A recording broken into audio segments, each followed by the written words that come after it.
ৰঙৰ উৎসৱ ফাকুৱাৰ আপোনালোকলৈ থাকিল অফুৰন্ত শুভকামনা।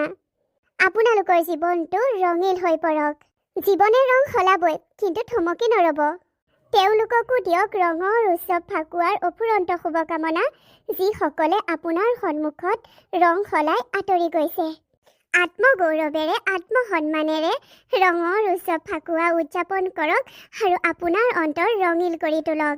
বাহিৰৰ পৰা ৰঙীন দেখালেই নহ'ব, অন্তৰখনো ৰঙীন কৰি নিজৰ জীৱনটো উপভোগ কৰক আৰু ওচৰে পাজৰে থকা সকলোকে সুন্দৰকৈ জীৱন জীয়াবলৈ সাহস অথবা প্ৰেৰণা দিয়ক।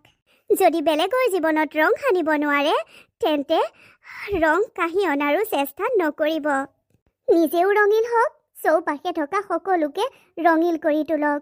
নিজৰ জীৱন ৰঙীন কৰাৰ লগতে আপোনাৰ আপোনজনৰ জীৱনো ৰঙীন কৰি তোলক। Happy and very happy Holi.